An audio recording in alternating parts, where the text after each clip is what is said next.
એને યાદ આવે છે દશરથજીને ઓલો શ્રવણ બોલ્યો તો ને, શું બોલ્યો તો અને શું સાંભળ્યું, શું યાદ આવ્યું? એ અંધોંધી બે તપસી એની, એ મૂર્તિ ખડખડ હસી દશરથને સામે દેખાણા રે, એ ઓલા અંધોંધી બે. દશરથજીને હવે પેલો શ્રાપ યાદ આવે છે. ખડખડાટ હસતા હોય ને એવું લાગે છે. શ્રવણના માતા પિતા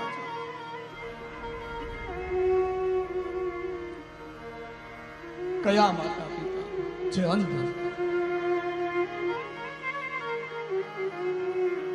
દશરથજીને થયું હવે મૃત્યુ નજીક છે, હવે નહીં જીવાય.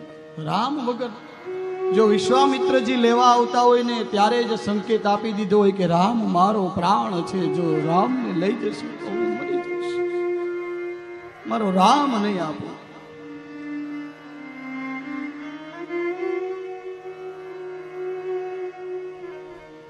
અને એવું કહેવાય છે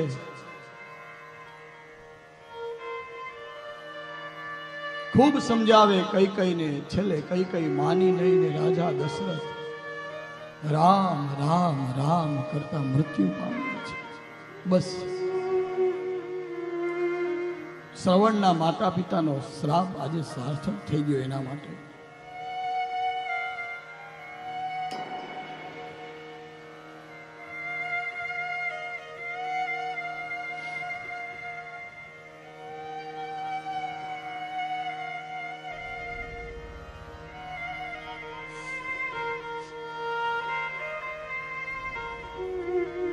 પછી તો એવું કહેવાય છે ભરત અને શત્રુઘ્ન આવે છે.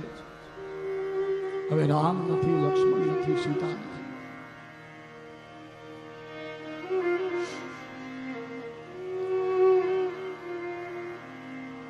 આગળ જતા અહીંયા તો રાજા દશરથના અંત્યેષ્ટિ સંસ્કાર કર્યા છે. રામ અને લક્ષ્મણને સીતા આગળ જાય કેવટ મળે છે. આ નૌકામાંથી બેસાડી નૌકામાં અને અમને પાર કરાવો. અને ત્યાં ભગવાન રામચંદ્રજીના ચરણ ધોવે છે. એ કથા કહી છે.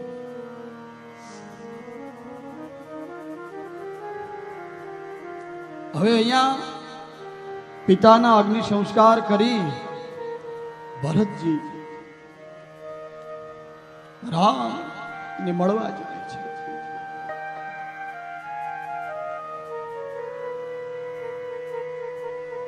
રામ અને ભરતનું મિલન થયું છે. બહુ સમજાવ્યા રામ રામ માનવા. અંતે જેવું મારા કૃષ્ણ કનૈયાએ ઉદ્ધવને પાદુકા આપીને, હે ઉદ્ધવ બદ્રિકાશ્રમ જાઓ, બસ હરિનું ભજન કરજો. બસ એવી રીતે અહીંયા ભરતજી રામની પાદુકા લઈ અને પાછા આવે છે. આને ભાઈ કહેવાય. એટલે તો આપણે કહીએ છીએ ભાઈ મરે ભવ સાંભળે, બેની મરે દસ જાય, જેના નાનપણમાં મરે માને બાપના દસે દિશાએ. ભાઈ તો ભાઈ છે છેલ્લે. ભાઈ આપણે આપણું લોહી છે ને લાગી આવે પણ સમજે તો, નહીં તો પછી મેં કીધું ને અમારા ગુરુજી એવું કહે કે સમજદારને બહુ સમજણ ના આપવી, બહુ ના આપવી. સમજતા હોય ને એને બહુ ન સમજાવવા. આપણું પછી મગજ ખાલી થઈ જાય.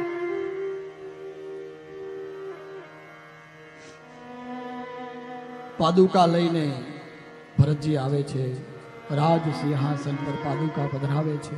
14 વર્ષ સુધી પાદુકા ત્યાં છે.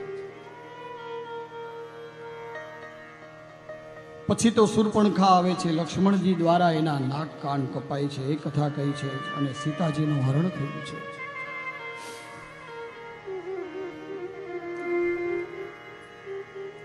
લક્ષ્મણજીએ લક્ષ્મણ રેખા બનાવી અને કીધું તું કે જો આ ઓળંગશો નહીં ને તો આમાં કોઈ નહીં આવે, આ ઓળંગી જશો તો.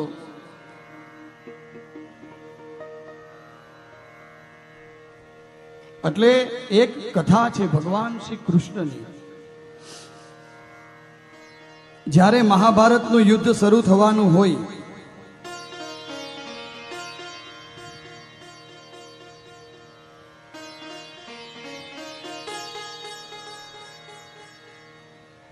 એ પહેલા ભગવાન કૃષ્ણ પણ આવી જ લક્ષ્મણ રેખા કુરુક્ષેત્રના મેદાનમાં ખીંચે છે.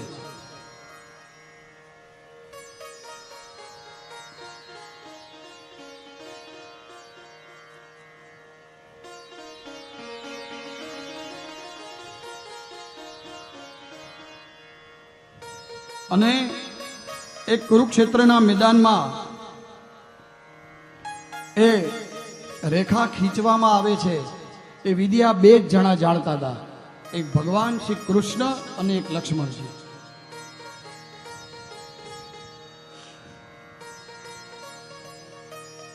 બસ એ જ સમયે રાવણ આવે છે, સીતાજીનું હરણ થાય છે.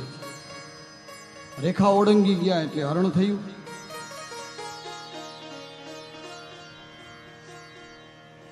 આપણું પણ કંઈક આવું જ છે, આપણે રેખા ઓળંગી જાય પછી આપણે પછતાઈએ.